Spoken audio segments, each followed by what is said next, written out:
has his ability, but Lewis has taken the play away and the fight away from him, and a long right hand. Now that was a replica. The contest on the Tyson Holyfield show on November the 8th. Oh, the right hand uppercut did it. See, McCrory's managing to prevent the clean punches landing, but as soon as Lewis lands cleanly, I think he's going to be out of there because he just has too much strength, too much power for him. This fight is often forgotten in Lennox Lewis's career, yet it was one of the most dominant performances he delivered before eventually becoming the heavyweight world champion. His opponent was Glenn McCrory, a man who was far from an ordinary challenger. As a former IBF cruiserweight world champion, McCrory moved up to the heavyweight division, believing that his experience and technique would be enough to match Lewis's power. And he's certainly doing that. Now, he didn't do this against Mike Weaver last time up. Those bangs around the ribs. He was beaten in a cruiserweight championship, remember, Glenn McCrory, with a body punch, but that was very weight weakened. Had only 13 stone 8 those days. Well, we've seen on ITV nearly all of Lennox Lewis's fights. This is the liveliest start he's had, Jim, really, although he has had some one-round wins. Well, I think tonight Reggie considers he's in with a cruiserweight. There's no reason he can't match straight in here and get down to business. I don't think he feels McCrory has enough power to trouble him. I think he wants to intimidate McCrory as soon as he possibly can, and he might just have managed that. Well, he had a 58-second win at the Albert Hall last year. He's had 4 in the one round, but I think this is... McCrory showed a bit of guts there. He took some good shots on the chin and got himself back. Don't hold to McCrory, going for Lewis. Lewis just seems so much bigger and stronger already, Reggie, doesn't he?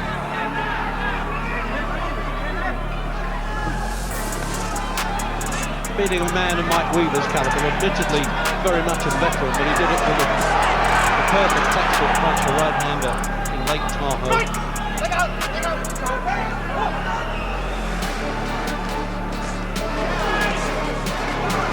Not getting out of the way of McCrory's. Plenty of guts though. Normally he punches a bit and can slip punches, but he can't this one. He's catching him with every kind of punch. Lewis immediately took control with sharp jabs and hard punches that continuously forced McCrory onto the defensive. Even so, a unique incident occurred near the end of the first round. Lewis suddenly stopped attacking because he was confused by referee John Coyle's hand gesture, the same referee who would be caught up in Mike Tyson's rampage 9 years later during Tyson's fight against Lou Savarese. McCrory's hanging in there, but for how long? Reggie, he'll have to be more mobile. He can't cover up and stand his ground. He's going to have to move. He thinks that was the bell, the referee. I thought I heard the bell there, though, Jim. I know it isn't. It's 21 seconds to go.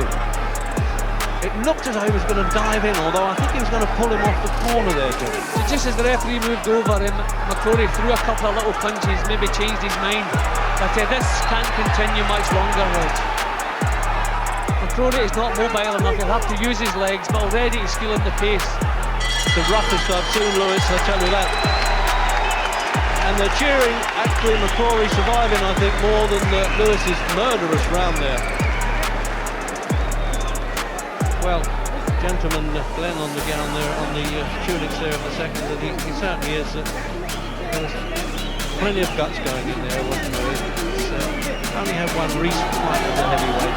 Well, you never know really the way any heavyweight contest can turn around, but it certainly looks most unlikely.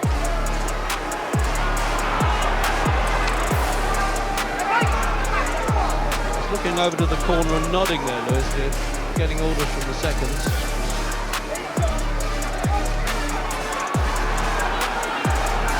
Americans have said, well, we think this kid might be the best on the block with the young fellas coming up.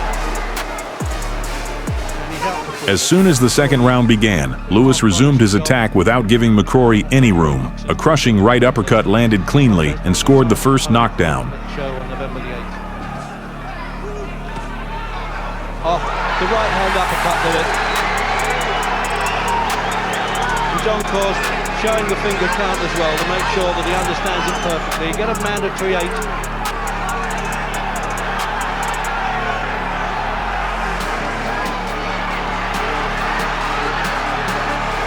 McCrory's managing to prevent the clean punches landing, but as soon as Lewis lands cleanly, I think he's going to be out of there. Because McCrory managed to get back to his feet, but Lewis immediately greeted him with a right hand that grazed his face and sent him crashing down once again. But Lewis had taken the play away and the fight away from him, and a long right hand.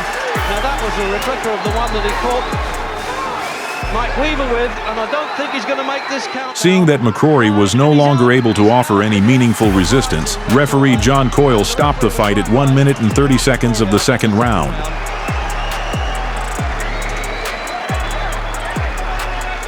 Well, he gave it all he got there. Just in that last half minute, Jim, there was a great fight back by McCrory, but he was hopelessly outpunched. Yeah, see, you have to be troubled by an opponent's punches. If you're not, then you just go in and do exactly as you please. And a good little shot. The first mate, brave enough to come up off the floor, try to get back into the match, but he didn't have the artillery. That one just whiskered by, just caught the edge of his chin. I mean, he's got that right hand, like poleaxing punch. You see, bingo, it just caught him on the side of the chin. Well, we've had some chances of Britain's fighting for the championship of the world a long way. Gunnar Moore, Jack Palmer, Tommy Farr, Don Cockle, Brian London twice, Henry Cooper, Joe Bugner, Richard Dunn, and Frank Bruno twice. Now, can this fellow make it? He was born in West Ham, reared in Canada.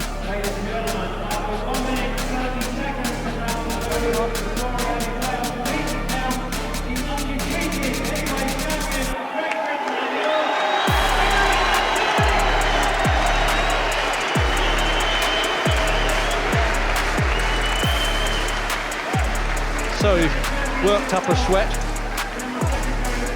but really that was about all, and gets the European belt. John Morris, the Secretary of the Boxing Board of Control, who's represented the steward for the European Boxing Union on this contest. With that victory, Lewis successfully defended 2 titles at once, the British heavyweight BBB of C title and the European heavyweight EBU title.